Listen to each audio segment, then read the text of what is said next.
Habaib datang ke Indonesia bukan untuk melas. Kami nggak diajarkan minta-minta, saudara. Jangan khawatir. Habaib datang ke Indonesia bukan untuk meraup daripada harta, enggak. Kami tidak mencari jabatan, enggak. Kenapa? Itu bukan didikan dari keluarga kami.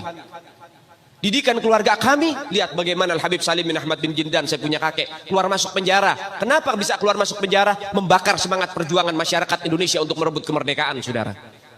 Al-Habib Ali bin Abdurrahman Al-Habsyi Kuitang, beliau yang memfatwakan ketika tanggal 17 Agustus Soekarno membacakan teks proklamasi mendeklarasi daripada kemerdekaan Indonesia. Beliau di hari Jumat itu, ba'da Jumat beliau fatwakan, sekarang saya fatwakan setiap tanggal 17 Agustus wajib pasang bendera merah putih di rumah-rumah kalian. Siapa yang nyuruh? Itu fatwa Habib Ali bin Abdurrahman Al-Habsyi Kuitang. Bendera merah putih, siapa yang memberikan instruksi kepada Bung Karno untuk membuat bendera merah putih sebagai bendera Indonesia? Itu adalah fatwa Al-Habib Idrus bin Salim Al-Jufri Palu Al-Khairat. Lambang negara Garuda, siapa yang buat? Al-Habib Asy-Syarif Hamid Al-Gadri dari Pontianak, keluarga baginda Nabi Muhammad. Lagu 17 Agustus, Pramuka, lagu syukur, siapa yang buat? Al-Habib Husain Al-Mutahhar dari Semarang, dzurriyyat baginda Nabi Muhammad. Jadi Anda jangan berpikir, ini habaib di Indonesia jasanya apa? Banyak, itu yang baru kecatat. Itu yang baru ketahuan. Masih banyak lagi daripada keluarga Nabi Muhammad yang tidak mau masuk buku karena perjuangannya ikhlas karena Allah dan Rasul. Banyak, saudara.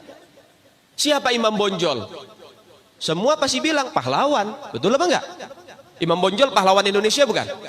Pahlawan nasional bukan? Sekarang siapa namanya Imam Bonjol? Al-Habib Muhammad Syahabuddin, beliau habaib dari kalangan bin Syahab.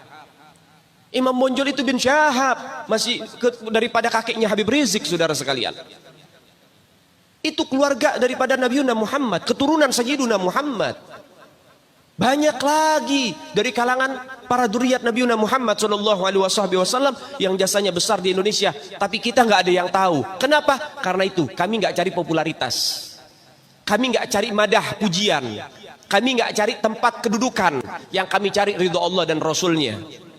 Sehingga hal ini perlu diungkap, saudara sekalian.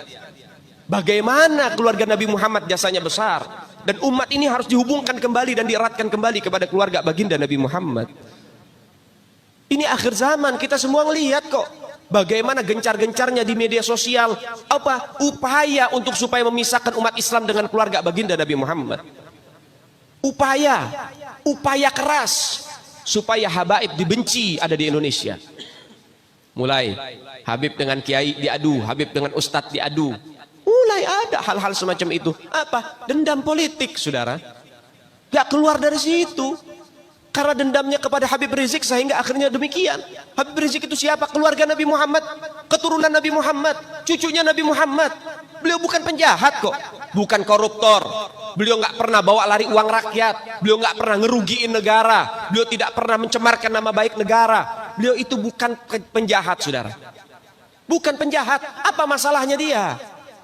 Sehingga dicecar sedemikian rupa. Cuman masalah prokes doang 4 tahun, saudara. Berapa banyak di luar sana pejabat, aparat, bahkan rakyat yang melanggar prokes gak ada yang ditahan. Kenapa cuman Habib Rizik yang ditahan? Ini upaya untuk supaya umat Islam benci terhadap keluarga baginda Nabi Muhammad. Hati-hati, saudara sekalian.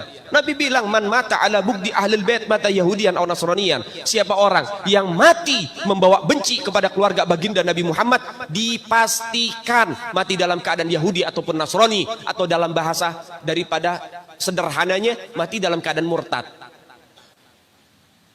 Sahabat tanya, wa in sama wa shalla ya Rasulullah, walaupun orang itu puasa, walaupun orang itu sholat, apa tetap hitung mati murtad? Apa kata Nabi? Wa in shamma wa shalla, walaupun orang itu puasa, walaupun orang itu sholat, kalau dia mati bawa benci kepada keluarga Nabi Muhammad, dipastikan mati dalam keadaan murtad. Ini Nabi yang punya mau, bukan kita habaib. Dan seharusnya yang membahas masalah fadailul ahlul bait, keutamaan para habaib, bukan dari mulut saya, bukan dari mulut Habib Khalid wala Habib yang lain, bukan, tapi daripada mulut para guru-guru kita. Mereka yang lebih punya kewajiban untuk membahas masalah ini ke umat, saudara. Kenapa? Supaya tidak ada fitnah. Kalau saya yang bicara begini akan ada pertanyaan, itu maunya Habib, itu maunya dia, itu mah dalil buat-buatan dia. Terserah Anda.